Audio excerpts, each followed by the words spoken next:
Avengers! Assemble. Hello everyone, and welcome to Excelsior, the world's #1 Marvel's Avengers podcast, and your seasonal Spidey review show. I'm your host, your director, forgot my title, Christian Buckley, joined as always by the Apex legend, Jack Martin. Excelsior, Christian. How you doing? Doing good. You know, lots of Marvel stuff this week. This is a show about Marvel games, mostly. But we got DC fandom in just 2 days, Jack. We're gonna see some new Batman games. Ooh, I'm excited. I'm glad you mentioned it because this is certainly a Marvel show. Mm-hmm. But boy howdy, are we excited for whatever they got in store at DC fandom. I want to go to the Dome. Of course, I think it's virtual again, but like new Batman trailer, which if it's still coming out, it's coming out on my birthday. Like, come on.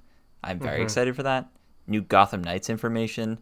I don't really care about the Rocksteady Suicide Squad game, but I'm certainly interested. So there's just a lot of good stuff happening this weekend, and as an observer, I am very excited. Me too, you know? And obviously we got some exciting Marvel stuff coming up, but DC was king for video games for a good while with the Arkham games. So in a post-Avengers, post-Spider-Man, pre-post Guardians of the Galaxy world, I'm excited to see what DC has to continue the superhero game trend. But this is, like you said, a Marvel show. We got a lot of stuff to talk about with this specific game, Marvel's Avengers. Not so great news from the community, alongside some MCU talk, a hefty helping of MCU talk, and of course our Spider-Man review series continues with Sam Raimi's Spider-Man 2.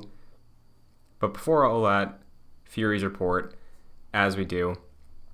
Jack, I have the marketplace here. For now, in Fury's report, we're just going to treat the marketplace like it's the normal thing, and we'll save the marketplace discussion for Stark Realities. How's that sound? Sounds excellent. Okay. So, currently, it's October.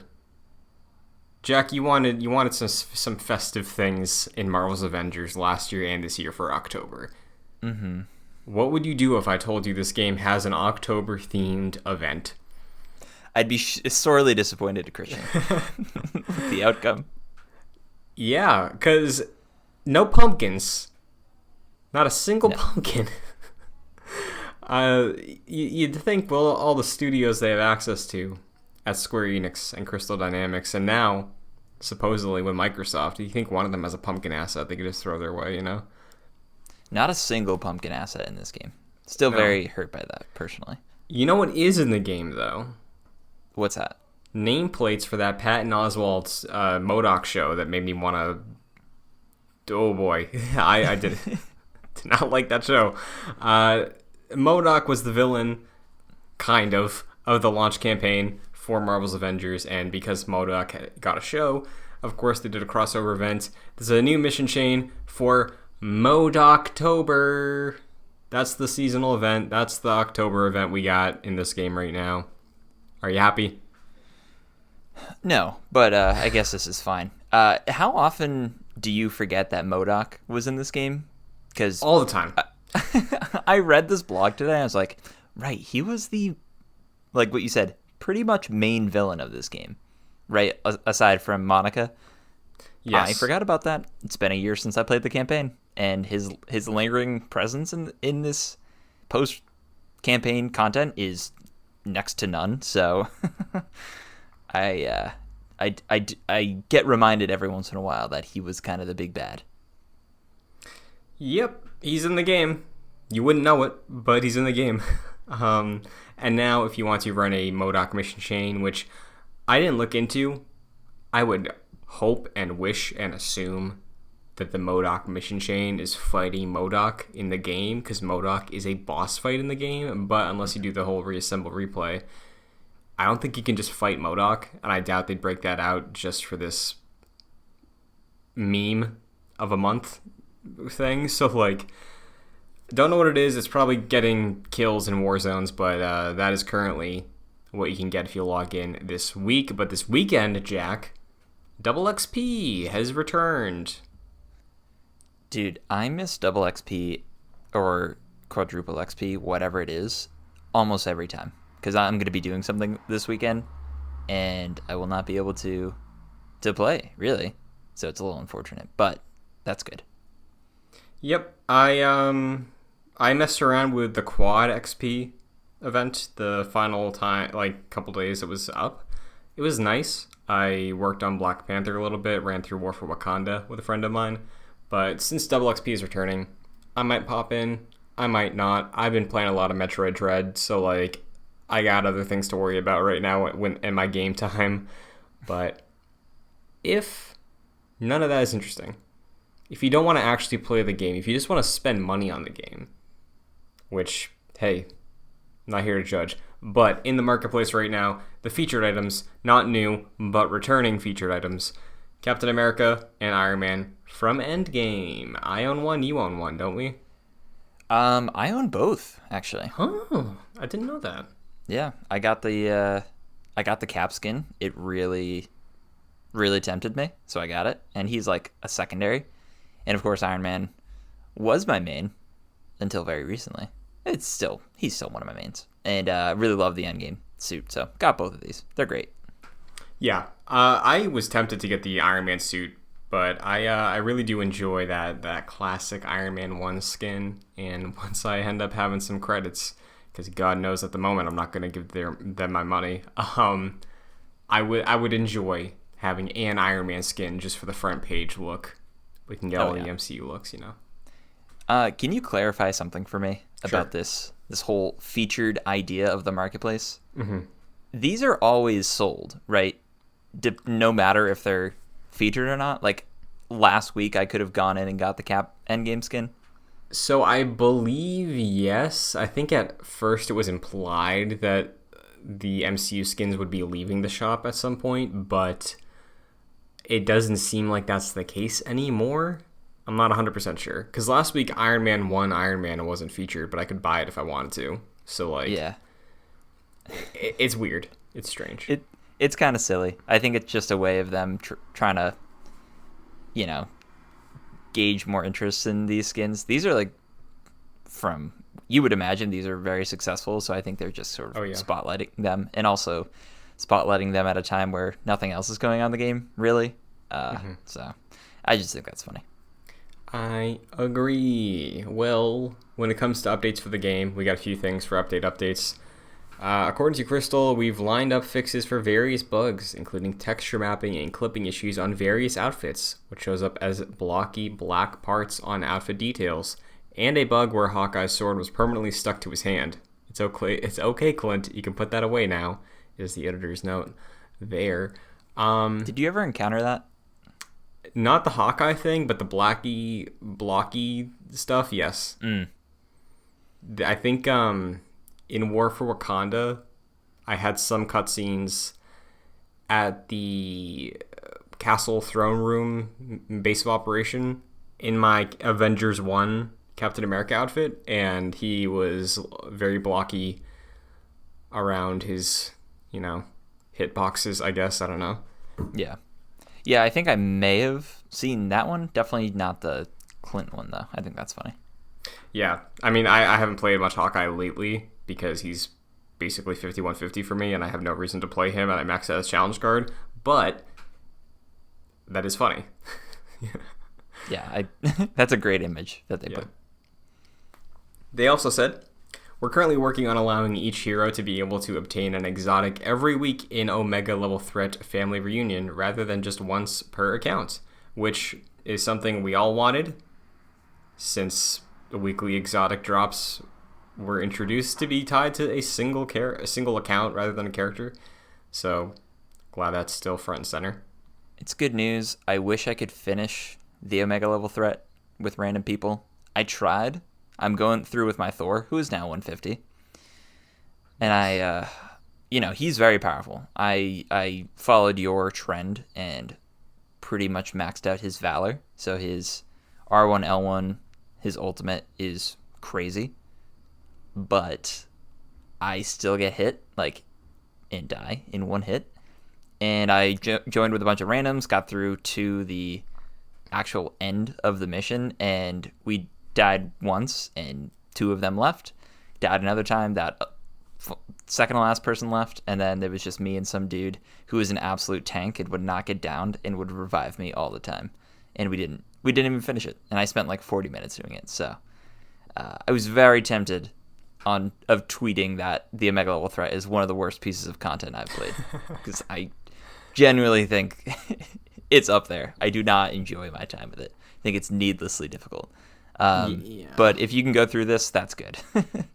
Yeah, for sure. And I mean, maybe if you and I are teaming up, like we will be at some point, I'm sure, in Gotham Knights, cleaning up Gotham. If you and I unite again here in this piece of content, I'm sure we would be able to keep our head above water like we did that first time. I know we kind of got carried a little bit because there were like 3 Thors, but I think we could have a shot, you know? I mean, yeah, we walk in with our Thors. We meet another couple of Thors. We just spam the R1 ability. Mm-hmm. Like, that thing's going down pretty quick. Oh, for sure. And the last update for updates is that they're working on several dev blogs at the moment. Stay tuned. Vague, but I think that's a good vague statement, you know, just to announce that, hey, we're going to have a lot of different specific developer blogs coming up, because usually the dev blogs in the past have been tied to specific new pieces of content, War for Wakanda, the Tachyon events, the Red Room events, usually whenever there's anything on that scale.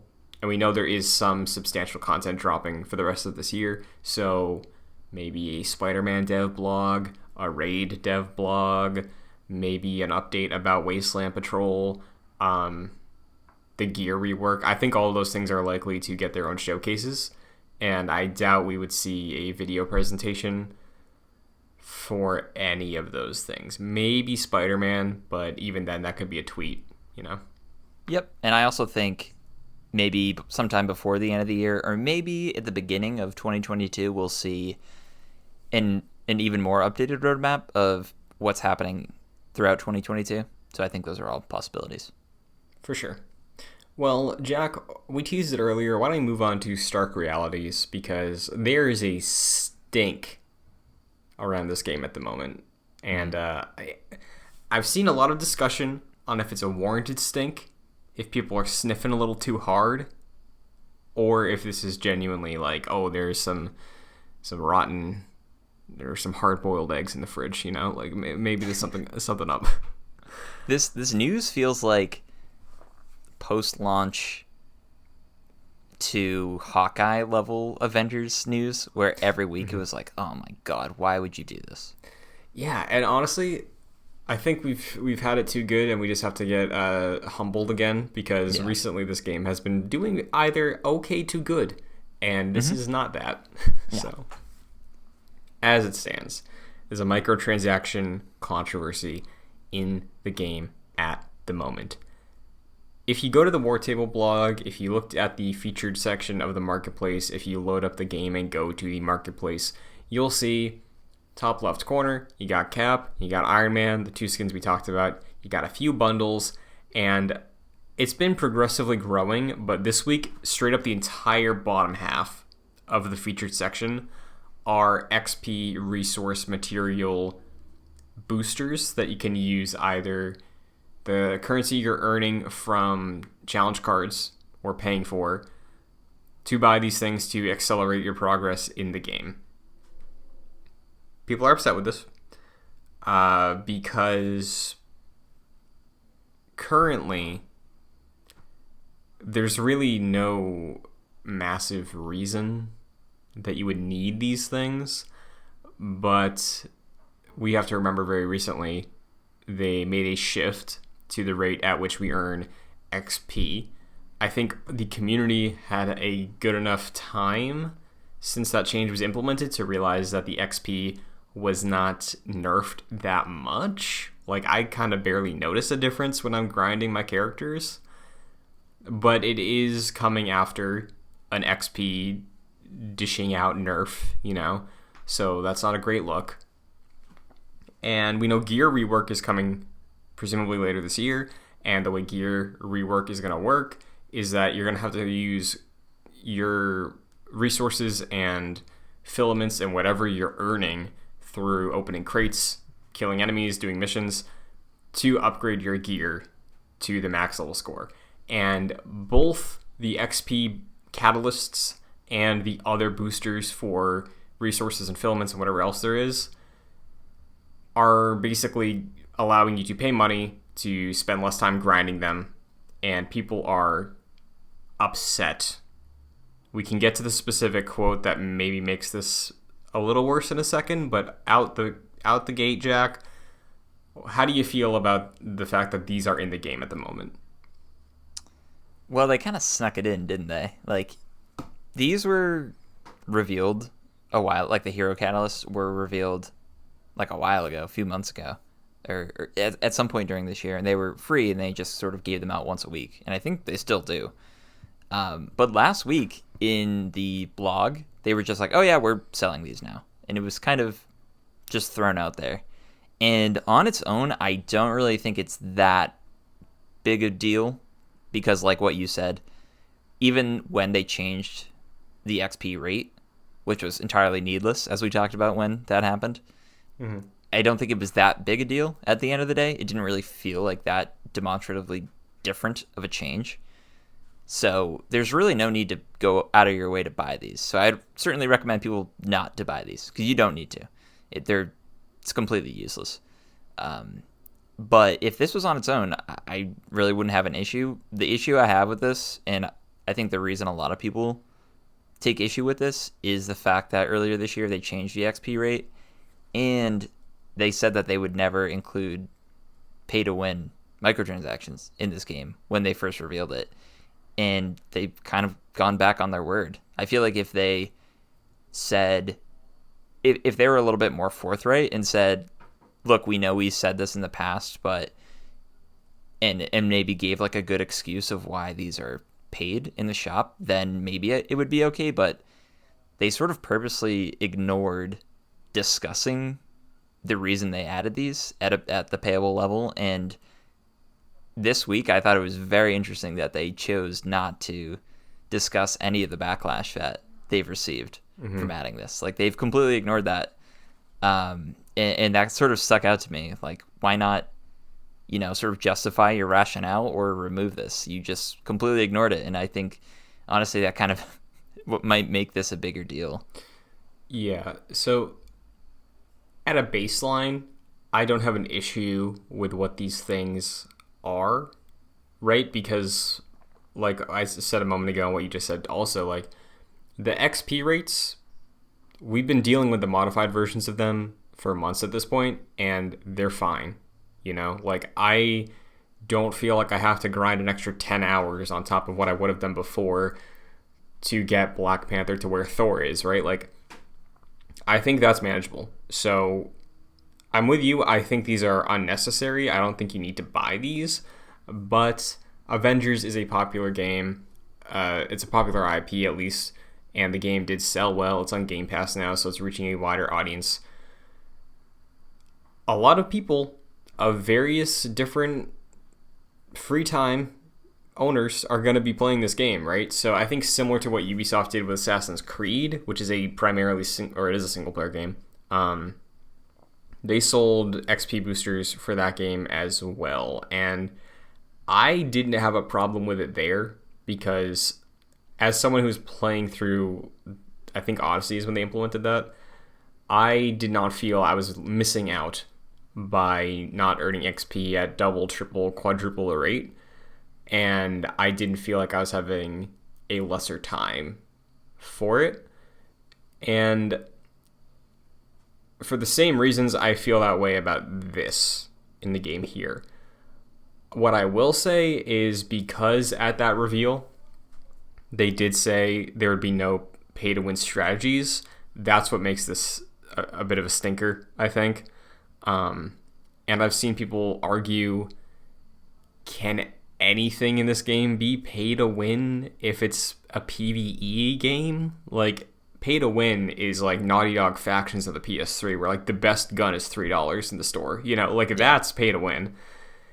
So I see that, because technically there is no win scenario here. Like, I guess you could say, oh, when you hit 5150, you win, but the typical definition, I can understand why on their side they would think that maybe they didn't go back on their word, but because they did say something that could be interpreted as this going back on their word, yeah, they should probably say something. Because I think, like you're saying, the silence is making this a problem when if they either apologized or backpedaled or said, we need other revenue streams for this game to continue. I think the perspective I have on this would probably be more understandable for other people as well. Yeah, I really didn't start paying attention to this news piece until I saw people on Twitter that I did not know played this game started talking about it and voicing their opinions about that and being upset. And to me, that just sort of shows like that this is another instance of a developer sort of like going back on their word and sort of making a bigger deal where this shouldn't be a thing. I really don't see the point of these being in the game. And again, on its own, I really don't care. It's sort of the combination of changing the XP and saying that you weren't going to do microtransactions, where this just seems really shady. And in a sense, like what you're saying, like this is almost kind of manipulative of players that maybe don't know how quickly it takes to get through characters' XP and like go through all their skills. So maybe they jump into this game every once in a while, and now they're seeing that they can, get through their skills a lot quicker with these XP rates. And I don't know. It's just, these are entirely unnecessary, and buying these really doesn't get you that much of a deal. I throw on the free hero catalysts that they throw out like every once in a while, and I barely notice a difference. A difference. So for people to spend credits on this is kind of upsetting, because like you really don't need to. I guarantee you won't notice that big a difference. Sure. And I will say, for like the parents that like play the games that have very limited free time, like you and I have over 200 hours in this game, right? So if they could spend a couple bucks and in their limited time be able to advance more, I don't see a problem in that. No. Right? Like I felt the same way, like I said, with Odyssey, because it's not affecting competitive standings or anything like that. But yeah, it is everything surrounding this. Like the XP change, even though it's not bad, makes it feel worse, because it's like, oh, they nerfed XP and now they're charging for XP boosters. Like, obviously, if you look into the granular details of all of that, it's like not a major reason why this is shady, but there's other elements that stack up that we've discussed. So I don't imagine this is going to change, but the fact that it is kind of useless to begin with, I think, I'm not sure. I don't know if there would be a benefit outside of the image or saving face for the community for taking these out, because like nobody's at a disadvantage that these are in the game. It is just like you said, it's a bad look, it's pretty manipulative, and they went back on a promise. Right. So. And again, I think if they were upfront about this and gave a reasoned explanation, I think it would be a lot better. Like, I use this example probably when the hero catalysts were first introduced of Battlefield, after, I don't know the time frame, like maybe 6 months to a year after a new entry comes out, they release class shortcuts. So like if I was a newcomer to the game and I really liked being a sniper, I could buy a $5 to $10 shortcut where I get all of the scout weapons and equipment and stuff, so I didn't have to grind for that. I honestly think that's fine, because the game has just existed for that long, and like you're getting newcomers facing people who've been playing the game for a year and are, crazy leveled, and you're trying to like compete against that. I think that's fine after that certain amount of time. And this is a similar situation, but it's honestly even less so. It's just XP boosters. It's not like shortcut. Like, it's not, you're not buying a 150 Thor, for example. But I feel like if they had a blog post and that just explained, look, we have a lot of new players because of War for Wakanda and a lot of the new content that has come out and will come out soon, and this is a good way for new players to sort of get up to parity a little bit quicker with people who have been playing, and it just honestly increases the active amount of players who want to do high-level content. I feel like that would be a decent enough explanation to justify this, but the fact that they're being very quiet is quite suspicious, to be completely honest. Yeah, and I think maybe like the more rational people in the community would agree that, like, obviously there's people that are going to be pissed no matter whether you can pay for things in this game. Like, there's been that sentiment since launch with the skins. But I do think that this is easily justifiable. They just have to talk about it, you know? And like you said, the fact that they're not even addressing it when the community is so outspoken about it is a bad look. So, do you think by next episode recording we'll have an update on this story, or do you think that this is just going to be something we all end up forgetting about or continue being angry about in the coming weeks? I think this is probably something we just grow to live with. I mean, it's been a week. I don't really see Crystal coming out and pontificating about this addition to the game, despite it, like you noted, that the entire half of the shop, like the bottom half, is all of these cosmetics. Like, it is glaring. If you go into the marketplace, that's like half of the stuff you see. So it's very much in your face, which is unfortunate, but I kind of have a feeling they're purposely being quiet about this, and I don't think they'll talk about this. I think this didn't cause enough of a stink about this game that has really, like, you know, I think we notice this because there's really not much going on with this game right now. And if this came out during War for Wakanda, I don't think it really would have garnered that much controversy. Mm-hmm. But yeah, I really don't see them commenting on this, which is unfortunate. I hope I'm proved wrong, but I don't think they're going to talk about this. Yeah, same. I hope they address this no matter what the response would be, but I'm not holding my breath right now. Yeah. Well, that's basically everything in Marvel's Avengers this week. So meanwhile, Jack, there's some things going on in the MCU. We got a brand new trailer for Hawkeye, the series coming to Disney Plus November 24th. I think they said the holiday series of the year or something like that. Did you watch this? I did, and it honestly felt like more of like an extended or different look of what we've already seen. But I think this was a fun trailer for sure. Yeah, we got some more banter between Kate and Clint than we had in the entirety of that original footage, which has me excited as somebody, and you as well, loves Kate Bishop. This is absolutely the Kate Bishop show featuring Jeremy Renner. So seeing them sort of elevate her a little more in this second teaser is nice and exciting, and she feels like she captures the role really well, and I'm excited to see them play off each other. But we got a reveal at the end that November 24th we're getting not one but 2 episodes of the Hawkeye show.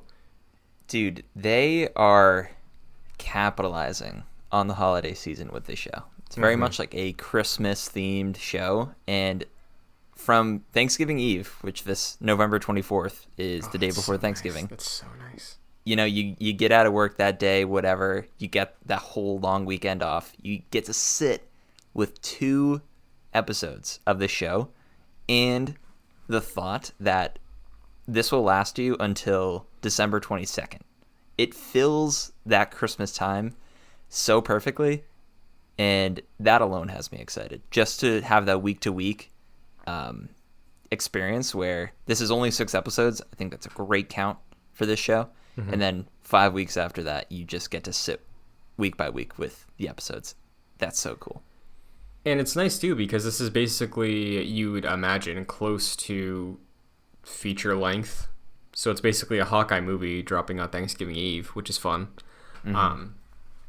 I did realize, I was like, why is September 24th a familiar date? Why do I feel like I was trying to make plans for September 24th? September 24th is the same day as the Resident Evil film releasing. So I might Really? have to... Yeah, it comes out November 24th because I remember I texted my roommate from college who got me into Resident Evil. I was like, dude, we're seeing this, right? And I was like, what are you doing November 24th, the day before Thanksgiving? I'm sure you're not busy. But yeah, that's going to be a fun week. Like you said, capitalizing on the holiday season. Yeah. Correct me if I'm wrong, or maybe answer this if it's a dumb question. Is Thanksgiving weekend like a movie weekend? I don't know. Because Christmas weekend is, which I think is baffling, but movies do well around there. But Thanksgiving, is that a thing? I mean, I definitely remember when I was younger, like when I was very young, my older cousins would usually take me and my brother to see a movie either like the day before Thanksgiving or after dinner on Thanksgiving. Because my family's weird. We eat our Thanksgiving meal at like noon and we're done by 1. So, dude, same. well, that's nice at least. Yeah, so maybe it is, but I feel like there are some movies. I feel like I've seen like a trailer with Vin Diesel that's like this Thanksgiving. The Muppet movie, I think, came out around then, the reboot. So, yeah, there's a precedent. But also, to have the nice like in-home experience with Hawkeye on that holiday and to lead into Christmas, excellent stuff. Yeah. Great vibes all around. There's gonna be some pies in the oven when I'm watching Hawkeye, dude. Oh yeah. So also, exciting. You pointed it out, but it's going to be ending December 22nd, because we're getting the 2-episode drop. The following week is when Book of Boba Fett kicks off, so they probably just didn't want to overlap. Yeah, I think people were timing out the episodes on social media being like, oh, the finale of Hawkeye comes out the same day as Book of Boba Fett, but now we know that we have the 2-episode premiere coming out on the 24th to sort of give that gap. So that's good. And boy, howdy, I'm also excited for that. That's going to be good stuff. Yeah, I'm very excited for the show, dude. I think, hoping that it's the Kate Bishop show, I think that this is going to be a pretty fun time, especially because I love when a movie's backdrop is Christmas. So this is just going to be freaking sweet. Yeah, and to me, the 6-episode count, I feel like, is very appropriate for this type of a show. It seems like a very confined story. And I think Falcon and the Winter Soldier was 6 episodes. Yes. And I think that was a good count for that show. Maybe like 1 episode less. But yeah, this is great. And to have the 2-episode premiere, I think will really help this. Because sometimes you get into that realm where it's like, the week really wasn't worth the wait. But I think that having that 2-episode drop will sort of ease back on that feeling if there is an episode that is a little slower throughout the show. So yeah, this is good stuff. I have a question for you. Do you think the 2-episode thing and the Book of Boba Fett ending up being the reason probably why we have the 2 episodes to kick off, just because of scheduling, do you think that there's a world where the end of episode 2 has a major cliffhanger? Like, did they plan for this to be a 2-episode drop from the get, or is this just a consequence of, the pandemic and scheduling, and we need Book of Boba Fett out this year and we don't want to have overlap? So like, is there a world where they know we're watching 2 episodes at once, and then like, is Yelena gonna pop up at the end of episode 2, or is Kingpin gonna show up and it's like, we gotta wait a week now, what? That's a really good call. I think a lot of it does come down to the Book of Boba Fett stuff, but it's certainly possible. I think, honestly, in one of these episodes, whether it is the first one or the second one, we'll have something that will be like, oh, gotta watch the next one. Mm-hmm. So we will wait and see. But jumping around the dock a little bit, earlier in November, we are getting another Marvel property. I believe November 4th is the release date of this one. Eternals. We get some runtime information, Jack. Yeah, we do. 2 hours and 37 minutes, the second longest film in the MCU behind Avengers Endgame. Hell yeah. Sign me up. This is I feel like this is the next big one. Mm-hmm. Eternals like has a lot of. I was very like concerned about this, being like, I have no clue what this is. Then I saw Nomadland, directed by Chloe Zhao, who's directing this movie, and I'm like, all right, just based on the visuals alone, I am all in on this, and the trailers we've seen so far make this seem like a very epic tale, and the runtime certainly coincides with that idea. So, hell yeah, man! This feels like one of the bigger movies this year in terms of like big blockbuster spectacles. Mm-hmm. So yeah, put me in that seat for 2.5 hours. I'm stoked for this. I wanted to see this in IMAX, but through conversations with a friend of the show, Omar, who's also a film enthusiast, loves the IMAX theaters. The closest IMAX to us has been shut down for a while. And wait, Jordan's Furniture? Yeah. You're kidding me. I don't think they're out of business, but they're not operating right now.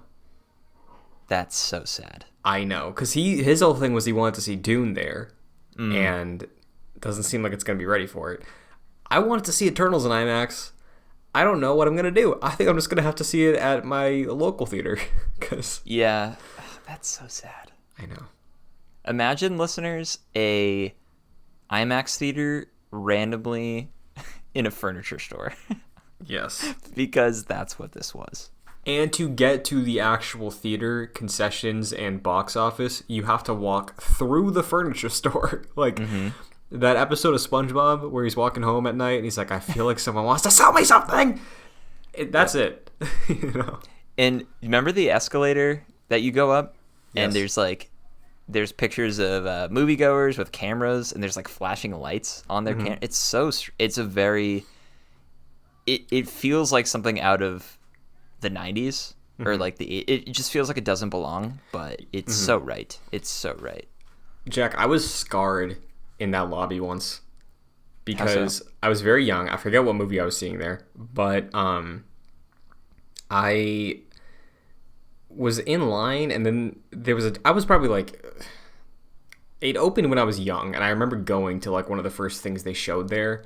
It was probably like the astronaut film, or like one of the stock movies. They were like, yeah, this is an IMAX movie. Yeah, it was like a snowman thing, I think. But in the lobby, when I was like this very short, tiny little child, there was this poster that went to the ceiling, and it was like a holographic, like you tilt it and you see different things. It was of a Titanic thing, and the hologram was Titanic above water, ruined Titanic below water. Ooh. And I think that ignited my fear of the ocean. I think that was what did it. Yeah, that's not something you want to see as a kid. No, it's not. I do want to see Turtles, though. Yeah. That IMAX theater, I went to see Dunkirk there, and I showed up really early and went to a nearby mall to just like get candy because I wasn't going to buy candy there. Got back, unfortunately, very late, sat front row for that show. It was tough. Very tough. That's unfortunate. Yeah. But when it comes to Eternals, I was worried in the past, but like you said, saw Nomadland. I think I'm gonna be bold because I can be. I think this has a shot of maybe being the most impressive, like best film in the MCU. Because I like a lot of the directors that have worked for Marvel. But I feel like Chloe Zhao has like the chops to be like, oh, this is drama. Like this is interesting, you know? Cinema. Yeah, not to be like old Marty about this, but I think that this has a shot of maybe like genuinely telling a very human, dramatic story with these godly characters, and the fact that they're doing like Godfather style. There's a story that happens in the past about their origins, and there's a story that's happening like post Endgame in modern day. I think the epic scale, Chloe Zhao as a director, could all come together beautifully and make this one of the most impressive films in the MCU.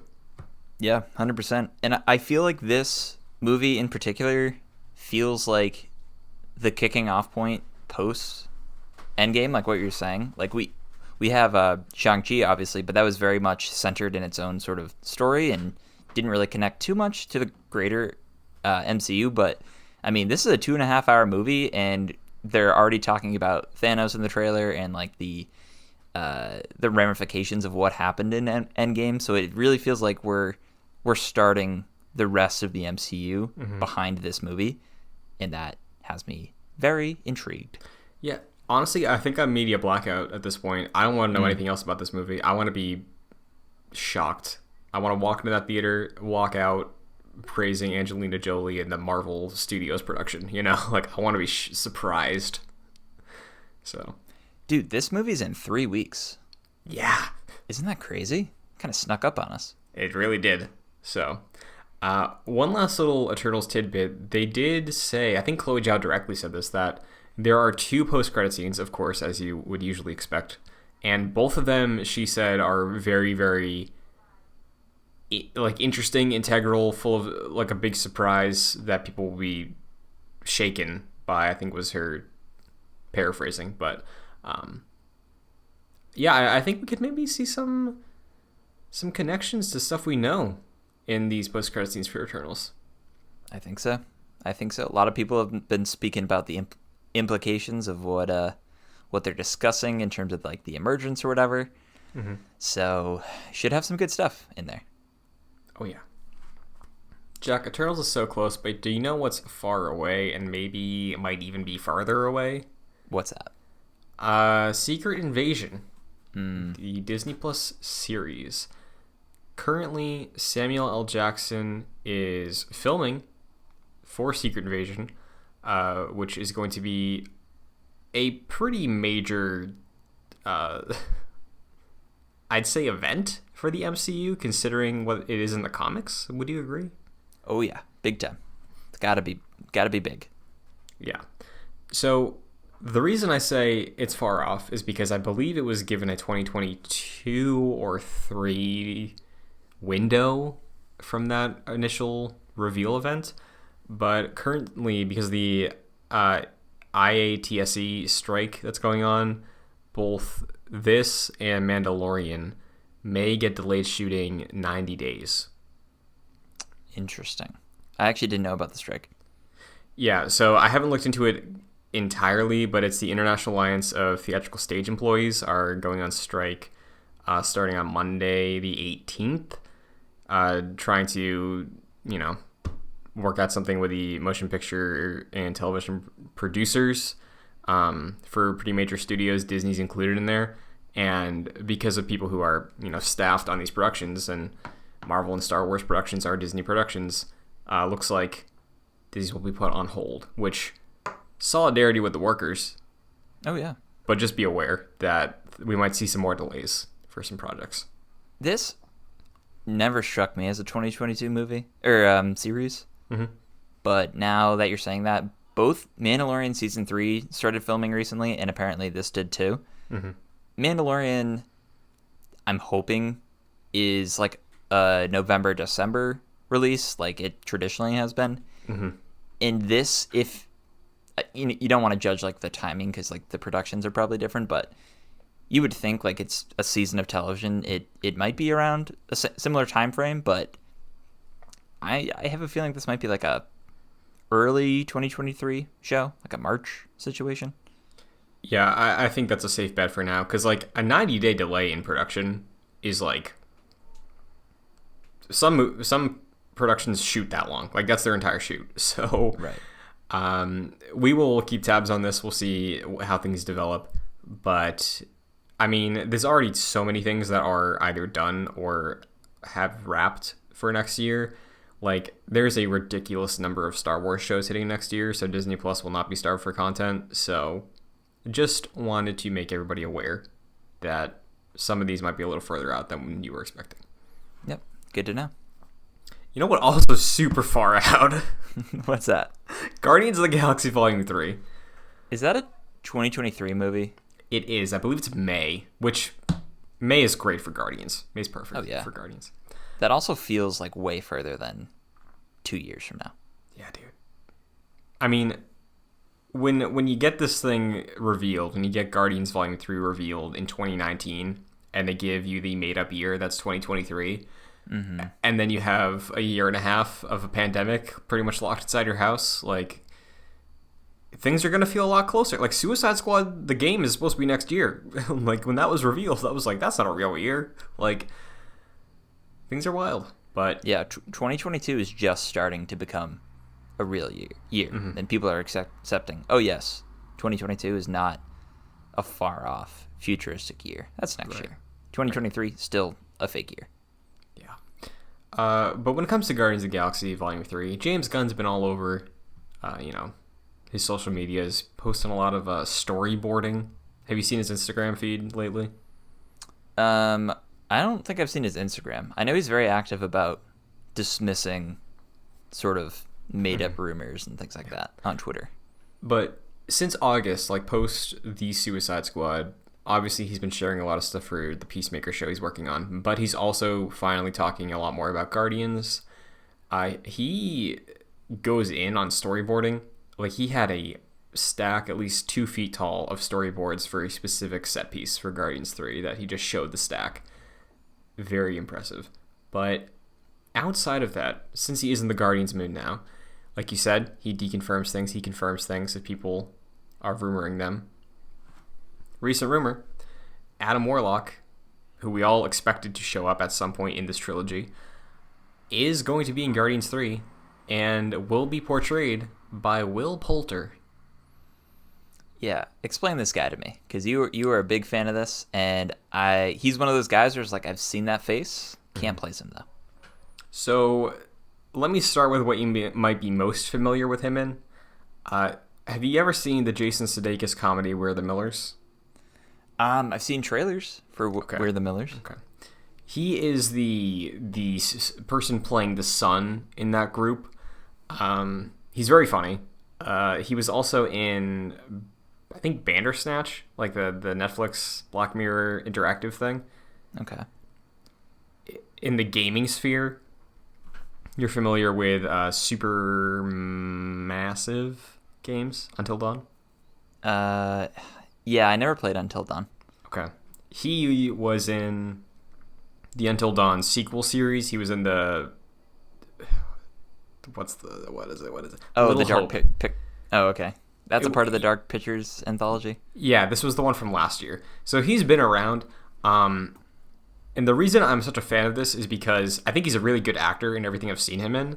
But everybody for their, like, Adam Warlock fan casting was like Brad Pitt, James Marsden, the guy Zac from Efron. 50 Shades of Grey, Zac Efron. Like, there's a specific direction that a lot of people were expecting them to go with Adam Warlock. But I think this is kind of an inspired choice. I think he's a great actor, and considering the tone of the Guardians films, I think he's going to murder it with this cast. Yeah, again, I'm not very familiar with him. I'm reading through his Wikipedia. He was in The Revenant, which I saw. Don't remember his character in that.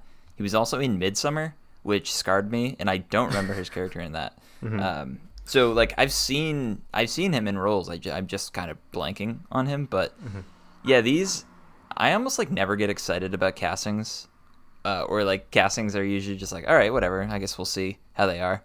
Aside from the Mario movie, which was just a lot of fun to listen to that.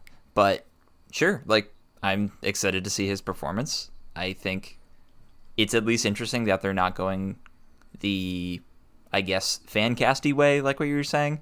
There was that rumor that James Gunn shot down where there was some website reported that James Gunn was actively looking for a white man that looked like Zac Efron, and James Gunn was like, no, why would I have that written down as like it was just really silly. So right. It's interesting that they decided to go with someone who is not like that sort of, alpha male sort of, whatever typical jacked sort of dude, and he went with this actor. So yeah, it's good stuff. Yeah, and I think the presence he will carry with the ensemble is why I'm excited about it, because like Chris Pratt already kind of falls into that chiseled leading man sort of look, and the way he carries himself, and Adam Warlock is supposed to be this like godly figure. He was created by the race of gold people in Guardians too, right? Yep.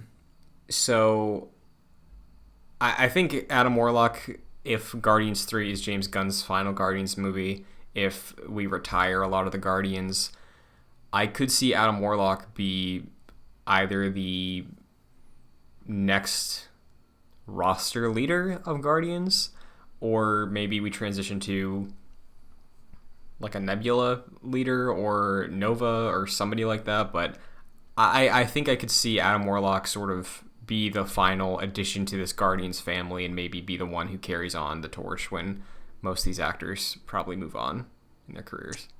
I read the Infinity Gauntlet, and I'm kind of struggling to remember his character exactly. I know he interacted a lot with the Silver Surfer, who is certainly not in the MCU right now, but Right. I feel like he kind of reminds me of like a Doctor Strange presence. Like, I feel like he will be pretty instrumental in like the team up movies going forward and like the team up projects. Like Adam Warlock will be like a leader role in those sort of projects, so should be interesting to see how they set him up in this movie. For sure. Because I think the IP of Guardians of the Galaxy is very valuable to Marvel, and I don't see them leaving that behind if, James Gunn or Chris Pratt move on, because those are big names, and big names got big checks to sign. So we'll see what happens. Speaking of moving on, we have some interesting things to talk about when it comes to Spider-Man in the news today. Yes. The segue was too good, but I will shout out there's a rumor that Spider-Verse 2 is titled Spider-Man Across the Spider-Verse. So that's cool. Yeah, it's a rumor. It seems very plausible, and I think that'd be a good title. Also, this movie's coming out next year. That's insane. Yeah, dude, in like April, right? Wait, really? Oh, that's amazing. I think that's so, amazing. yeah. I remember seeing the trailer for Into the Spider-Verse and watching it like 10 times in a row. And being like, I cannot believe the movie looks like that. And I feel like I'm going to be even more hyped to see this trailer because I adore Into the Spider-Verse. Hell yes. But when it comes to moving on, the initial premise of the segue, there's an article up, Entertainment Weekly interviewed Tom Holland, and the major takeaway from it is that Spider-Man No Way Home is the, quote, end of a franchise. Initial first reaction to hearing that, Jack? This almost to me is kind of like a non-news story, really. I feel like we kind of, anything that's spoken about in this EW article and interview with Tom Holland is kind of stuff we've kind of already come to know. Like, John Watts had this trilogy of movies that he was directing, and then he was sort of moving on from Spider-Man after that. And it seemed like, I don't know if this was a rumor or a confirmation or just something that I think all MCU fans came to believe, but we were basically thinking that we would get the Tom Holland high school movie trilogy, the Tom Holland college movie trilogy, and then the Tom Holland / Miles Morales team up trilogy where he passes the torch. Yeah. It kind of seemed like that was the trajectory of this, and the fact that they're treating this trilogy as like a hard end with the possibility of coming back and doing some more stuff, that kind of just seemed like a given. And I feel like they've already discussed that, but it's good that they're at least sort of setting expectations, to me at least, setting expectations for how this movie is going to feel. It feels like No Way Home will have some finality to it, which it seems pretty nice. Yeah, and just to clarify, I believe the sentiment that you brought up about the 3 trilogies, I think that was a rumor at one point, and then it kind of just stuck with a lot of MCU fans. And I mean, even seeing Homecoming and Far From Home, a lot of the reason I defend those movies so hard is because the MCU plays the long game with everybody, and we've never had a deep, in-the-weeds look at Peter Parker in high school on screen. And doing a dedicated trilogy to that with a follow-up being more like the Spider-Man we know, like building up to that point of like, now he is the Spider-Man you all want. Like, I think that's very rewarding character development, because that's kind of the MCU's shtick, is they're able to do that. It's a TV show, but it takes longer between episodes. So I imagined they'd at least do a fourth Spider-Man movie, if not a second trilogy, for a while. But then there was that rumor, I think a year or two back, that was like 3 trilogies. I think when there was the whole drama with Spider-Man, Sony, Marvel, and Tom Holland going on, I think that's around when those rumors began. But yeah, the direct quote that Tom Holland gave in the article reads, "We were all treating No Way Home at the end of as the end of a franchise, let's say. I think if we were lucky enough to dive into these characters again, you'd be seeing a very different version. It would be no longer the Homecoming trilogy." So I want to stop there. When he says a different version, do you think he means like, oh, our characters became mature, or like we reached a new point in our life and we're shifting the tone of what a Spider-Man movie is? Or do you think another version is like, we all exist in the Sonyverse now? Like, what? Which one of those is this? It's the former to me. I think, like, a lot of people have sort of compared these movies to the Homecoming trilogy, as he says, are John Hughes 80s movies, essentially. And that was the sort of tone they took. They had a lot of like 80s inspired music with like the Ramones at the end of a lot of movies, and just sort of lighthearted and fun and comedic. But I think what he's getting at is whoever takes the realm next after John Watts, the tone and direction would shift, and it wouldn't necessarily be as maybe lighthearted and jokey as the John Watts movies were, but maybe more serious, maybe more of a different kind of emotion and more of a different direction than we're sort of used to with the John Watts movies. But I don't think he meant like we're jumping ship to a different universe. I think it's more so the direction of the movies will just feel a little bit different. I agree. He continues saying, "We would give it some time and try to build something different and tonally change the films. Whether that happens or not, I don't know, but we were definitely treating No Way Home like it was the coming to an end, and it felt like that."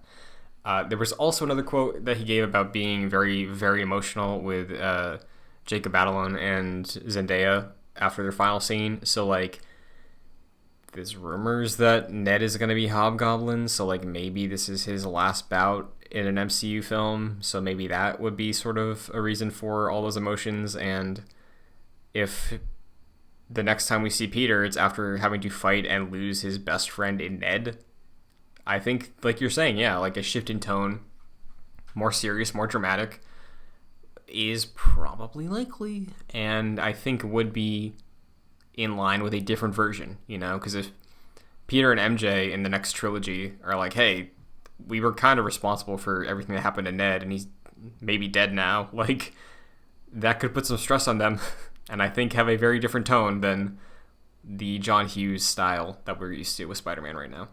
Yeah, I think Spider-Man movies will go on forever until they stop making money. These are billion-dollar movies, potentially more with this one.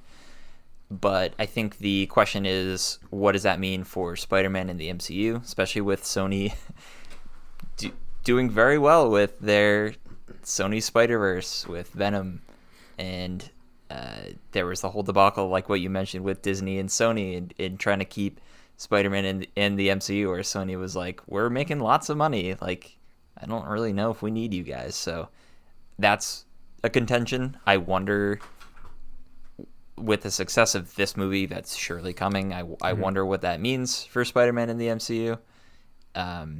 Because that's still very much in question. Like, the deal to get that one more movie, which is ending up being this, for Tom Holland in the MCU, felt like it took forever, and it felt like it was like a process. So, yeah, I don't know what that means financially and like business-wise, but we'll see Spider-Man again. It's just, will we see Tom Holland in the MCU is the question. Jack, go with me. What if this different version, let's say, is the Peter Parker Spider-Man we know by Tom Holland gets brought into the Venomverse. Ugh.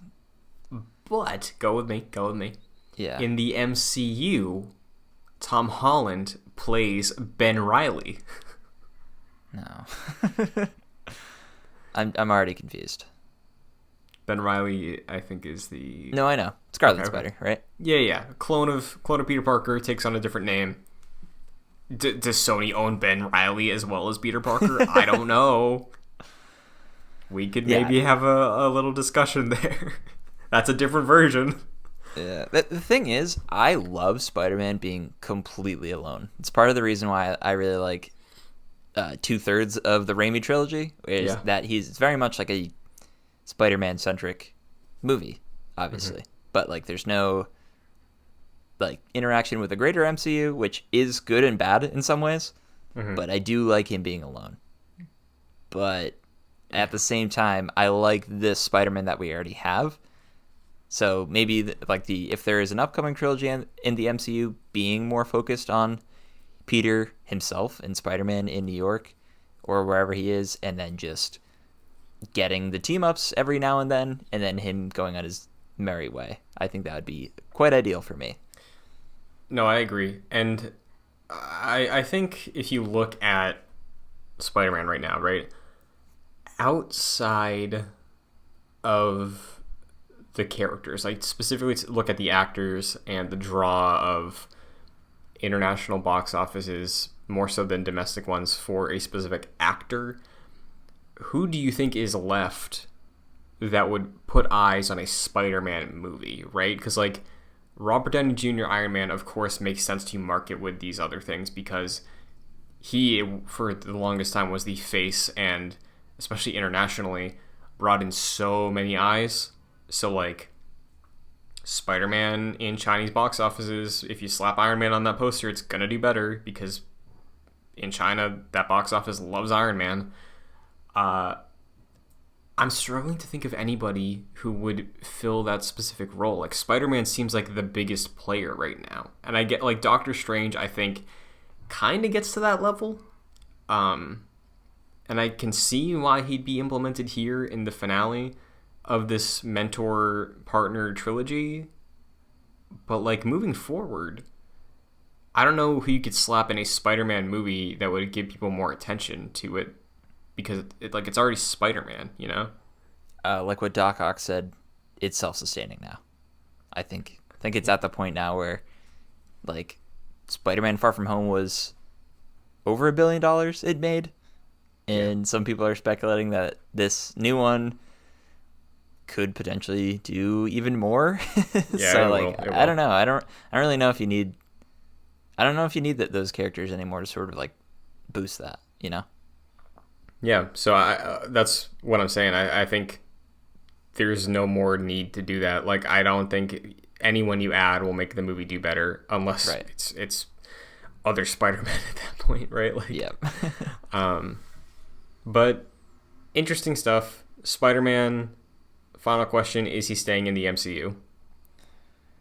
Yes. I think Spider-Man will still be in the MCU. I think this movie leaves off not ambiguous, but like maybe a little bit ambiguous where it's like, all right, Spider-Man can still exist in the MCU, but if business deals break down and Sony grabs him back like full control, then this movie like will still make sense.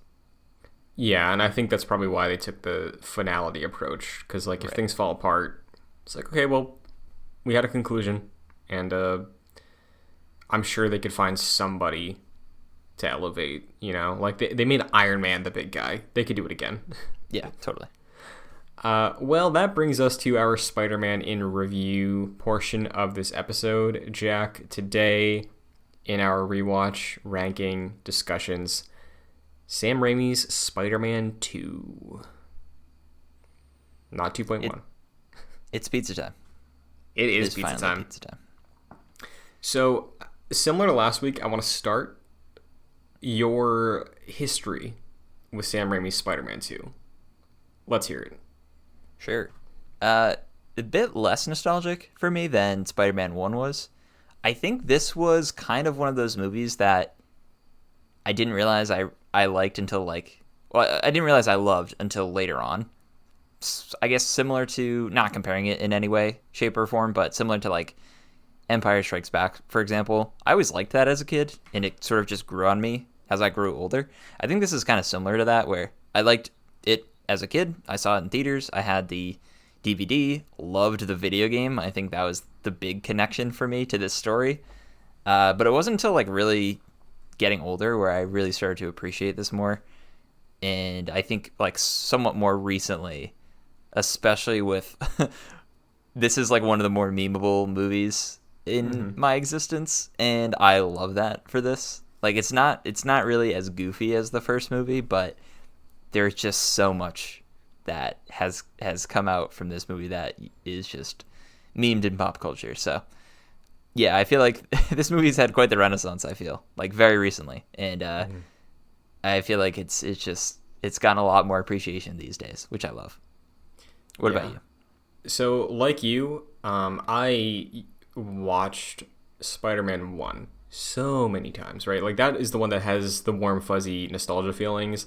Also, like, the color tone of Spider-Man 1 is very comfortable. This is much more, like, color balanced, and, like, it looks like it doesn't have a yellow tint to everything.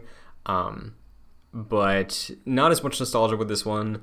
Growing up, I discussed this with you after we talked last week, but the version of Spider-Man 2 I had in my house was Spider-Man 2.1. And Spider-Man 2.1 is a bit longer, has some extended scenes, has a few extra scenes, and to me, when I was younger, my memory of this movie, because I haven't seen it front to back in like at least like 7 or 8 years before this week. I remembered as a kid just kind of being bored of it and like not loving it and just like enjoying it and liking it because it was another Spider-Man movie, but like the slow parts of the downtime of him losing his powers and all that, like as a kid, it did not hit for me the same way the first one did. Mind you, I was 8 when this came out, so like give me some slack. But having watched it this week, I made sure we were both watching the standard Spider-Man 2. The first thing I want to say, I think this movie is remarkably well-paced. Oh, yeah. Absolutely. Compared to the jumping around of Spider-Man 1, where it's like, oh, it's Thanksgiving now. We graduated high school a few scenes ago, and it's Thanksgiving. Yeah, I totally agree with you. I feel like this has a really great flow to it. It's still being that 2-hour mark, I believe. Yeah, so I think the reason I had a bit of not as much love for Spider-Man 2 in my mind is because 2.1, I'm not a huge fan of director's cuts to begin with, unless it's like a drastically different movie. And the director's cut of, or maybe that's not what 2.1 is, regardless, the extended version, I think hurt my view of the film as a kid, because I gave this thing 5 stars on my Letterboxd. I Whoa, this. You gave this a 5-star? Oh yeah, dude. This is one of the best movies with a superhero in it, I think. Oh, thank God. Christian, I didn't know you were gonna land on that side. I am so happy. So happy. I really am with you. I think this movie certainly ages in some regard, and there are certain things in this movie that still don't work. The Peter and MJ storyline still doesn't hit as hard as it should. It's definitely better than Spider-Man 1. But I think to this day, and we'll get to it when we get to the new Spider-Man movies, I think this is the best Peter Parker Spider-Man story on screen. I feel perfectly captures what it really means for Peter Parker to have become Spider-Man. Like, you get the tension throughout the entirety of the movie where Peter cannot find any balance in his life, and that is all what Spider-Man is about, is like trying to do the right thing even if it makes his own personal life like kind of miserable. And that's what this movie's all about, and I think it does an incredible job at conveying that. Yeah, and I think the review I wrote was like I said work-life balance of the movie because that's what it is, and I think it's very funny. Yeah. But they commit to that so hard, right? The first 20, 30 minutes is just like Peter getting beat down time after time after time, and I love that. Like, the whole point of this movie is about finding your purpose, your identity, and looking for reasons to get up every day. And at the start, maybe we backpedal a little bit from Spider-Man 1 and Peter's progression, but I love the fact that for Joe's Pizza, he is using Spider-Man to his own gain. Like, obviously he does that all the time with the Bugle, but he's trying to keep his job, so he's like, all right, screw it, I'll be Spidey, I'll get this pizza there faster. And it doesn't work out for him, kind of bites him in the ass, and sort of triggers a ton of other stuff. So, like, initially, the first thing we see Spider-Man, Peter Parker, do in the movie is a selfish thing for Peter, and we don't stop seeing the repercussions of that, maybe indirectly, but there's still ripples from that initial getting fired moment for like 20 minutes after that. Like, it's just constantly like, screwed, you're stupid, you're out of luck, and I really, really enjoy that. Yeah, and you've as the viewer really feel that. You get like, you are with Peter getting fired, you're showing up late to class and being like, he's like, oh man, I'm going to your class. He's like, dude, my class ended. And also, your paper is overdue and I will fail you. It's like, ah. And then he goes to his apartment and he has his rent due. Like, consistently, like, scene after scene, like what you're saying, you're getting that, wow, Spider-Man may be like the hero of New York and people are treating him like that nowadays. But Peter Parker is living his worst life right now. And he is still committing to that hero role, which is very admirable. For sure. Before we move on beyond pizza time, though, I do want to say, I forgot to bring this up. When I went to New York 2 years ago at this point, I made it a point with my girlfriend. She was like, oh, what do you want to see in the city? Because, like, it's your first time here. I was like, we're going to Joe's Pizza. So I went. It was delicious. It was very good. It's quite good. Hell a lot yeah. of pictures of Toby in there. Oh, you gotta imagine. You gotta imagine. That's awesome. One of the things that I think I really appreciate that Spider-Man 2, as dramatic as it is, and for the message and story it has about, like, just a very human struggle of finding purpose in your life at this age that Peter's at. It's very relatable, but it's also still cheesy and campy. Like, it's the best elements, I think, of the 60s outdated view Spider-Man Peter Parker of Spider-Man 1. Some of that's in here, and if it's overacted at times, or if it's just nobody actually talks like that, I think it's, for the most part, consistent with everybody outside of some of the Peter and MJ stuff, which is toned down. But the thing I wanted to say, every fucking line that Harry has, I was laughing. Literally everything. It's too... I have nothing left except Spider-Man. Yeah. Nobel Prize, Otto. Nobel Prize. And then when he's the reception thing for Jameson's kid, and he's just like got his champagne over, he's like, no, give me it. I want all of it. Like, James Franco, I don't know if he was drunk on set the whole time, but it sure felt like it. Yeah, he's definitely like a caricature of a character. It's not the best. I do appreciate... I loved it, though. I thought it was very funny. Yeah, it's definitely silly. I do appreciate when he left the meeting of Peter and Doc Ock. Or Dr. Octavius, like, literally, like, kind of broke the fourth wall. I was like, wow, he's kind of a character, huh? And Peter was like, yeah, he's definitely weird now. Yeah. But I, like, to your point about, like, the silliness, I guess, and, like, goofiness, in a sense, of this movie, I feel like a lot of things about this sequel really ironed out, like, the zaniness of Spider-Man 1, which was fun, but definitely noticeable.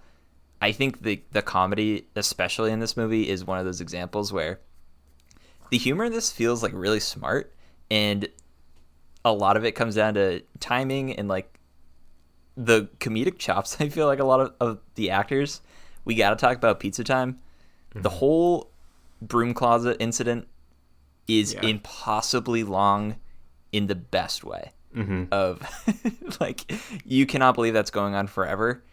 And after this putz of a dude comes out of a broom closet with stacks of pizza and slams it on the counter with the confidence of someone who has just ran a marathon in record time, says, it's pizza time.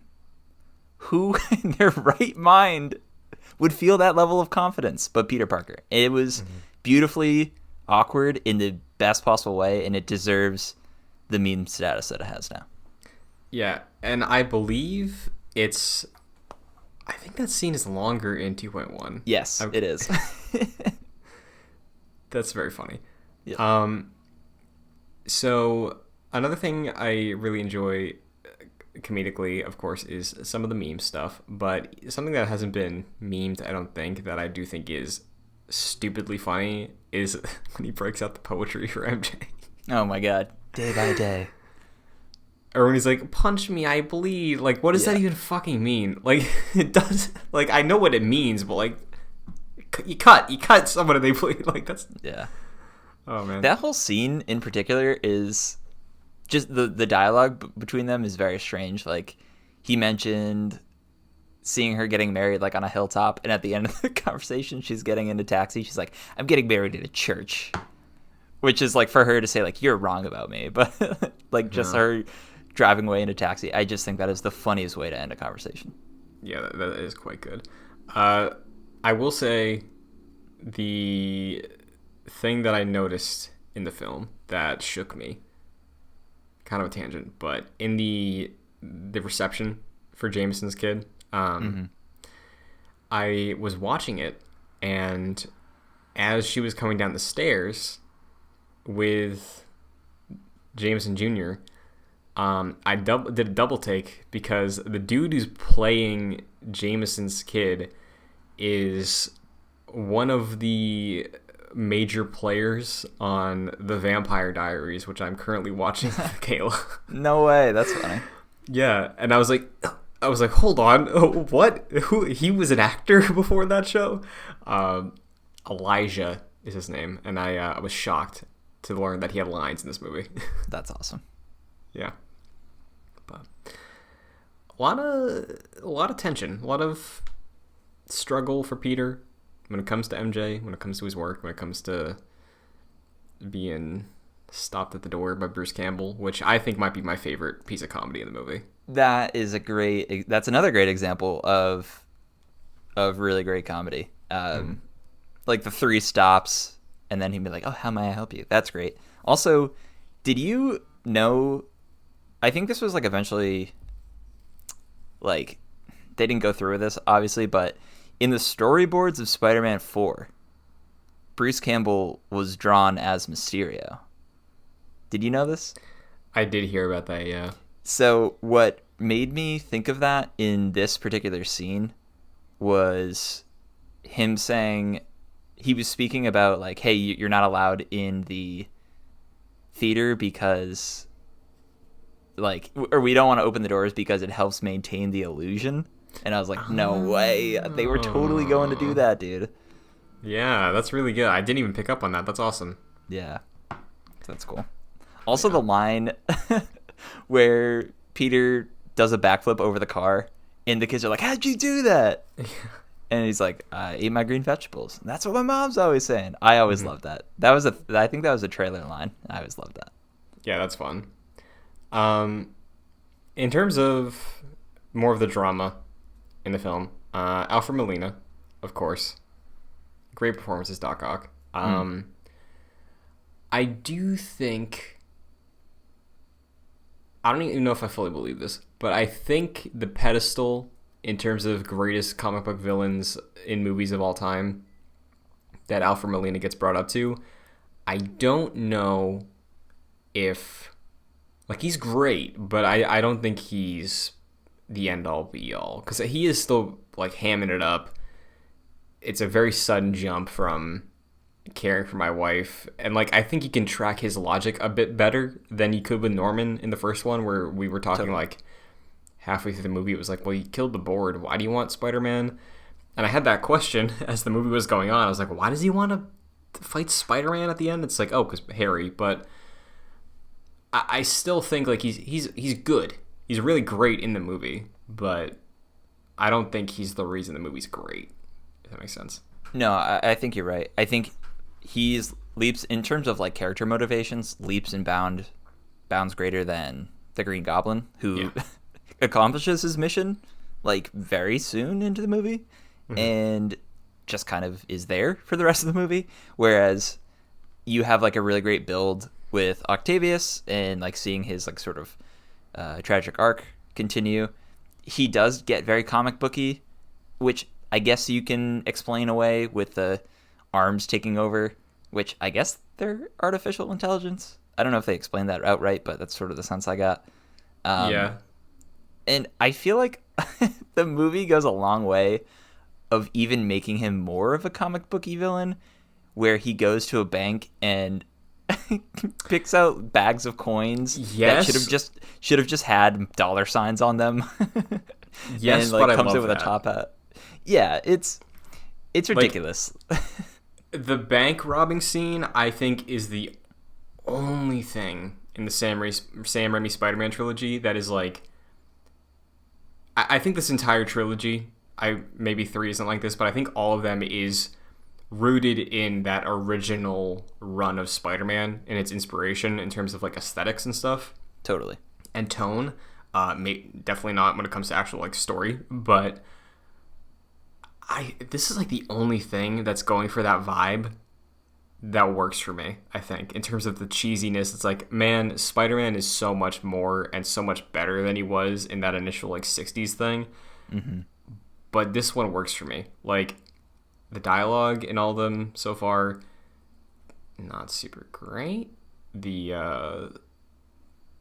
whole cackling Norman and kind of weak quips in Spider-Man 1 doesn't work perfectly, but I do think this scene of he goes in a trench coat and a fedora and glasses, and then he takes it off and he's like, I got my arms and I'm taking the gold coins, like, that works so well for me. I don't know why, but I love it. I think it's perfect. Yeah, it's silly. I don't hate it. The thing I actually really dislike about Doc Ock is his theme. I really do not like it. It's like very like the brass section, and it's almost like the silly like trumpets playing. Sure. Whenever he shows, I don't know. It really doesn't do it for me. It's almost like unnecessarily comical whenever he shows up, and it's like bong gong bong gong. It's like, what? It sounds like something that should be for Rhino. Yeah, that's a really good point. It's very like bombastic in a goofy sense, and I don't think it fits with his character.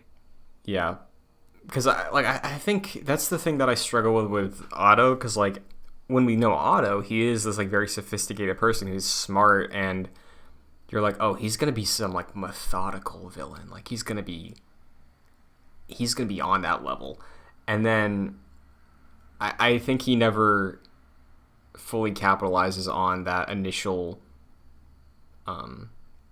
impression we get of him when like he's having tea and conversing with Peter and his wife. Like, Doc Ock never gets to that level for me in terms of like, oh, this is a genius, he has control over the room, he knows he's the smartest guy. And I mean, you could chalk that up to like the arms took over his brain, but like I think if he was leaning into that like very clever Doc Ock, I would enjoy it more and be co-signing the way people act like him as Doc Ock is like top 3 villains in a superhero movie. But because of all these other things, it keeps me from agreeing, I think. Yeah, and while his motivations are definitely a lot better and more clear-cut than Norman's were, it was still very thin in this movie where, gotta just do the experiment again, but bigger. Okay, I guess. Yeah, like he's in that scene on the dock, right? And it seems like he's contemplating like offing himself, right? And then the arm is like, no. And he's like, you're right. We should build it again. Like, yep. Turns on a dime. But I will say in terms of the visuals, right? Like, that entire sequence with the arms, I think there might be even more horror in this than there was in Spider-Man 1. Yeah, that scene in particular, for sure. And I thought it was a great choice to have no music during it, because there's no tension in that. Like, in that scene, you just know that. You know exactly what's going to happen by the beginning of that scene. Like, you just know. So there's no tension, so there's no music. I thought that was great. But yeah, that's definitely I think so far that is the most horror scene we've seen in a Spider-Man movie. There were a few jump scares in this too, and I forget which one got me, but there was like one that I like genuinely was like, oh. I forget what it was. It might have been a goblin thing at the end, or maybe it was something in the middle of the movie. I don't remember, but I think most of the cast though kind of fell into the role better, like we were talking about with Peter and MJ. But I still think the highlight of two characters in the acting of this movie that elevates it a lot for me is Peter and Aunt May with the Ben dialogue. Yeah. Like, dude, I got so emotional during those. Yeah. I think that scene, it works real hard to elevate the movie to earn that 5 stars. I think, like, there is that flashback or vision that Peter has talking to Ben again, but just everything that's been building up to that point of him giving up Spider-Man, him realizing what happens when he gave up before it led to Uncle Ben dying, and then like confronting that sort of is the turning point of him finding his purpose and his identity, which I do think is a very relatable story throughout the entirety of the film, and that is the moment that really like ties it all together for me. Yeah 100%. In the scene where Peter comes back and is talking to Aunt May, where the neighbor is, talking about Spider-Man, where I think she has the best like line of dialogue, like when she's like basically doing that whole speech. I think that's some of the best in the movie. Did you get the sense that she kind of knew that Peter was Spider-Man?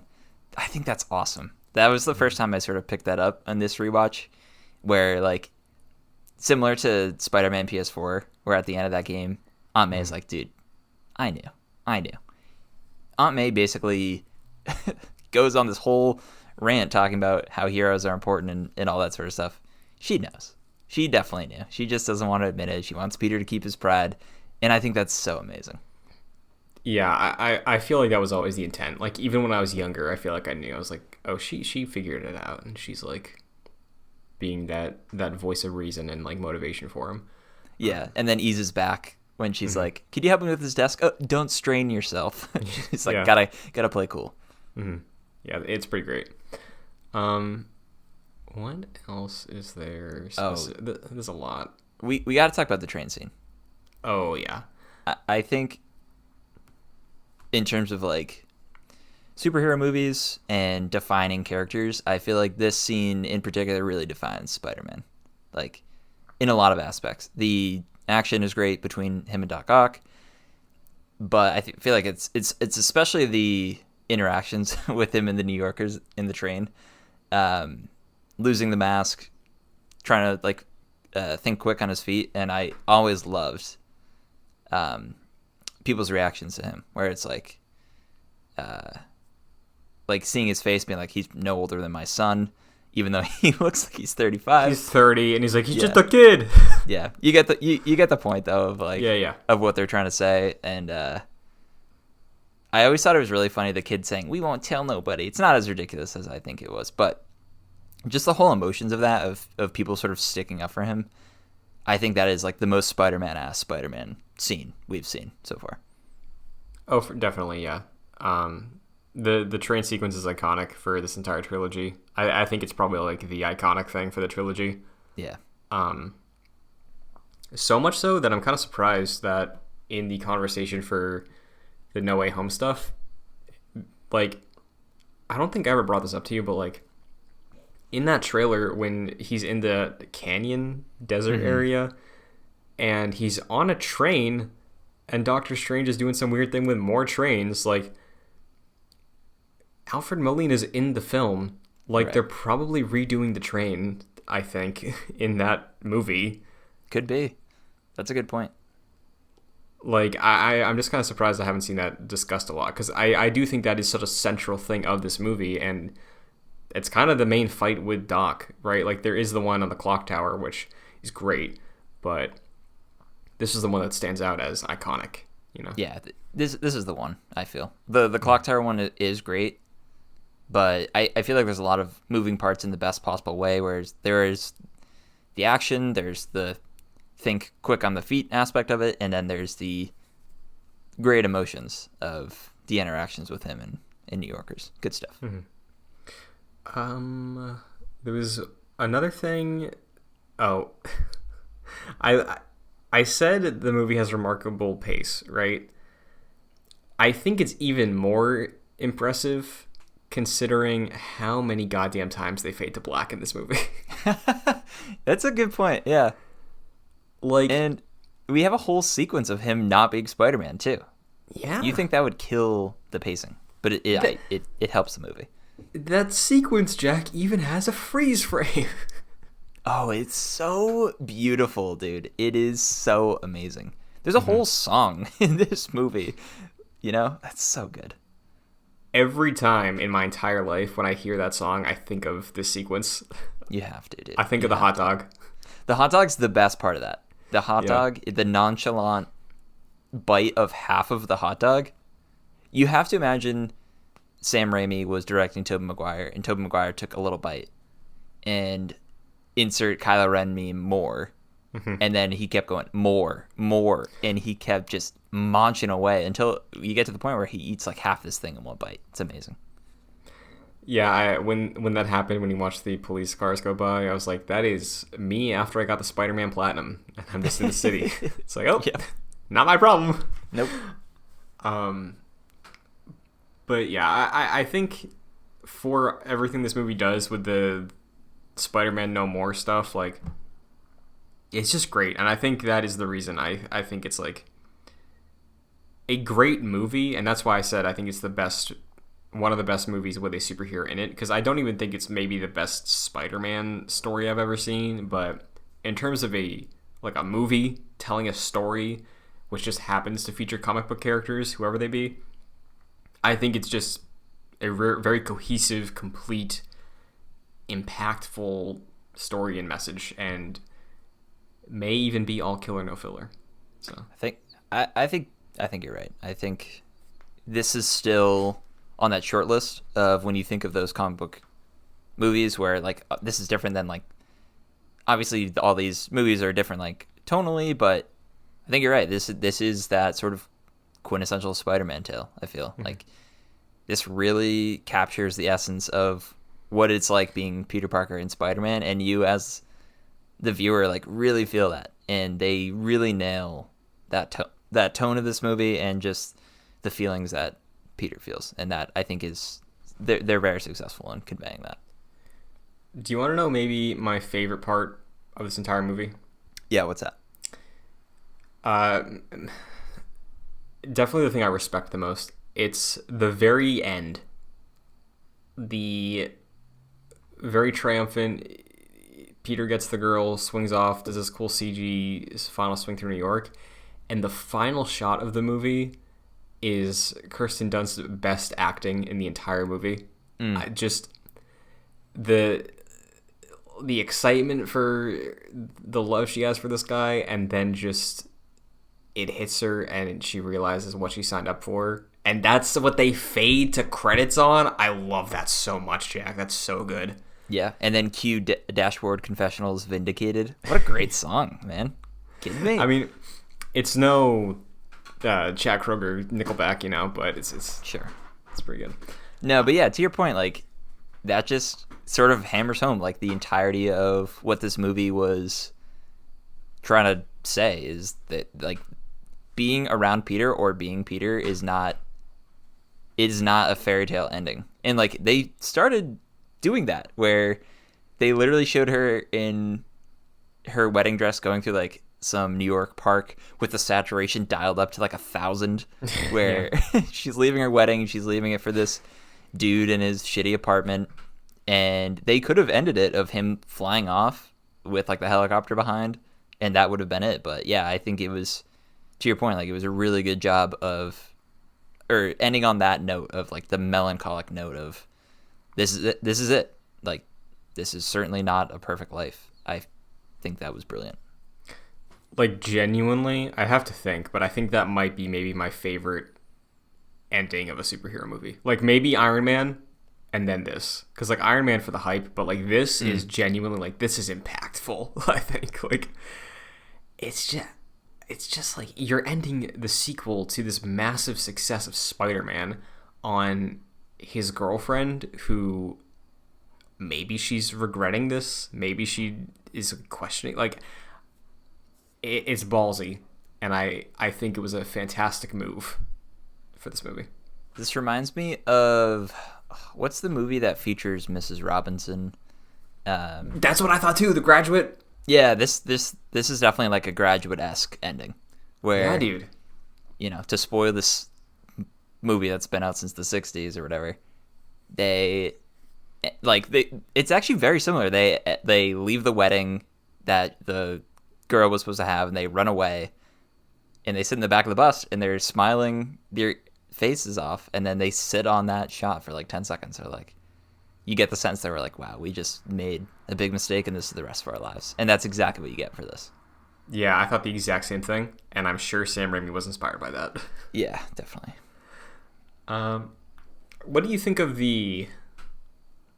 I think looking at this movie in 2021 is very interesting because obviously I don't know like what the buzz was at the time, but the scene right before the end of the movie is like 3 minutes of pure sequel bait with Harry and the new Goblin stuff. Yeah. How do you feel about that? I think you kind of nailed it. It is sequel bait. It doesn't need to be in this movie. Like, obviously they knew this movie was going to be a success, and I guess that is the culmination of Harry's character in this movie, right? Like, the last we saw him was facing Peter, realizing that he's Spider-Man. Where does he go from there? I guess it's a natural conclusion. It's very silly, and I don't care for Harry in these movies, so seeing that is just like, all right, whatever. We're gonna get it next movie. not looking forward to that one, but oh well. Yeah, like it was great seeing Willem Dafoe again, but it's just very odd.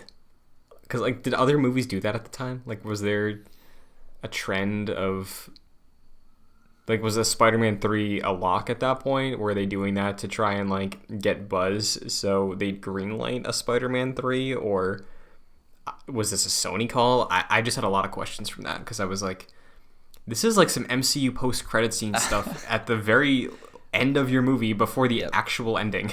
I was just gonna say, if this movie came out this year, this scene would firmly be behind stacks of credits. Yeah. Right? Like this. Mm-hmm.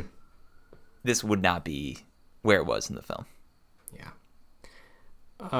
Well, there's honestly so much in this movie that I love, and I know I'm forgetting some of the things that I thought were standouts last night, but is there anything that we haven't talked about that you wanted to bring up before we get into rankings? I think you're right. There's probably a bunch to discuss. The one thing that I'll talk about that's kind of silly but amazing is the Michael Bublé Spider-Man song at the end. Sure. Did you say for that? Mm-hmm. Yeah. So good. I didn't realize, I didn't watch through all the credits until at some point in college, and I was just watching it with my friend, and we were just sort of talking about the movie as the credits were rolling, and then Michael Bublé comes out and starts singing Spider-Man. I was like, no way. It's amazing.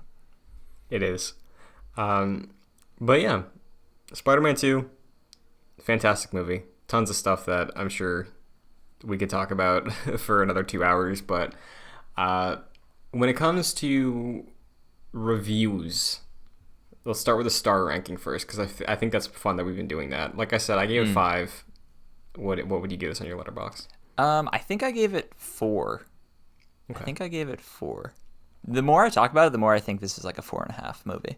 But it certainly has its flaws. It's not perfect by any means. So I would hover around 4.5. Okay, sure. That seems accurate. You know, it definitely has its issues, but I think the issues in this movie, outside of the Peter and MJ stuff, which I still don't think is good, outside of that, the campy cheesy stuff that could be negatives are more charming to me here than they were in the first one, where it was charming, but it was just so much of it that it was kind of a detractor in some ways. I think it retains the feelings and things like that of the first movie, but certainly more ironed out and not as in your face. You don't question as many things in this movie in terms of like even the dialogue.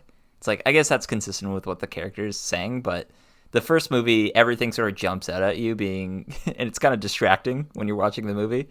Mm-hmm. But I feel like they did a much better job of making sure it felt a little bit more consistent with the reality that they were presenting in the movie. Sure. So as it stands, what is your ranking so far from bottom to top? Yes. Bottom to top, number 4 is Venom. Number 3 is Venom Let There Be Carnage. Number 2 is Spider-Man 1. And this is the easiest number 1, like, ever. I have a thought of a movie that might top this, but I still think this movie came out, 2004? Years later, it still hits in the ways it did back then. Maybe even more so. Like I said, like as I've grown up, I've come to appreciate this movie more. Mm-hmm. I think I always liked this as my favorite Spider-Man, but it didn't really feel like my favorite. But this is just, I think, the best Spider-Man tale on screen that we've had so far, in my opinion, in terms of like conveying what it really feels like to be Peter Parker and Spider-Man, that split between that identity. So, yeah, love this movie. Yeah, I have the exact same ranking. The reasons for loving Spider-Man 2, as we've discussed, aren't as strong as it being like a definitive or defining Spider-Man story for me. I do love it as a Spider-Man story, but I think there's just other elements as a more general superhero tale that is very impressive and cohesive to me. So, yeah, love it. Best one so far. Currently, it is my number 1 as well. So last place, Venom. Third place, Let There Be Carnage. Second place, Spider-Man. First place, Spider-Man 2. So don't have to sweat a discussion about rankings this week. We got a fully unanimous decision on this ranking so far. That's good. And you know what, Christian? I was very excited because in my head, I was like, sweet, Raimi trilogy is over. we're going to see Andrew Garfield and sort of talk about how those movies are may be a little bit underappreciated, but that is not the case. Not yet. We got to get religion first, you know? Oh, God. So I have our note pulled up, right? Obviously, we have our Excelsior ranking. We also have our Spidey ranking and our villain ranking. So Toby is still unrivaled at this point. I'll say I like him as Spider-Man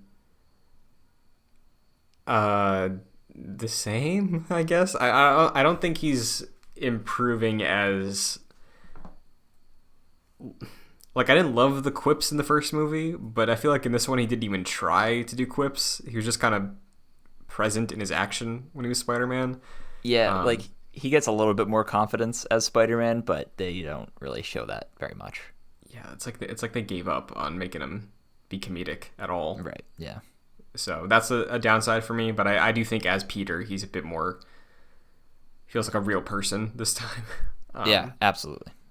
So yeah, he's still number 1. And when it comes to villains, our rankings go bottom to top. Riot from Venom 1, Carnage from Venom 2, Goblin at number 1. Right now, Doc Ock. Where is he going? I would say number 1. Yeah, he's right? number 1. He's number 1. So, there you have it. Shout out to the practical effects as well. I'll say that. Yeah, definitely. Well, Jack, that is the hump of the Spider-Man Raimi trilogy. We still got the slog left. But until next week when we do talk Spider-Man 3, where can the Agents of Excelsior find you? Sure, you can follow me on social media at Fascinated Jack. What about you, Christian? You can follow me on Twitter, TikTok, Twitch at Chun2D2, YouTube.com/JoyClicks for video content, the video version of Excelsior. You can also probably see me talk about whatever happens at DC Fandom in some capacity on the YouTube channel in the coming days. If you want the audio version of this show, you can check it out on Apple Podcasts, Spotify, Stitcher, Google Play, whatever service you enjoy using. Rating and reviewing on your platform of choice would be very appreciated because it helps the show out a ton, helps us reach more people. We greatly appreciate it. And if you want to interact with us, you can find the show at ExcelsiorJC on Twitter. Our schedule for our movie rewatch and ranking series is up there, along with whenever a new episode posts. If you don't have notifications on, you can check out tweets, see when new episodes go up. And if you want to support the show even further, patreon.com/joyclicks is where you can go. At the $1 and $5 tiers, $5 tier will give you producer credit on this show and every show we do, like Aaron Easton and Charles Applin. So thank you very much, and that is the best Spider-Man movie so far. Feels good. Feels good. Does feel good. And for realsies, it's pizza time. I got some pizza downstairs, so. Dude, me too. It's pizza time. Telling ya, it's pizza time. Excelsior. Excelsior.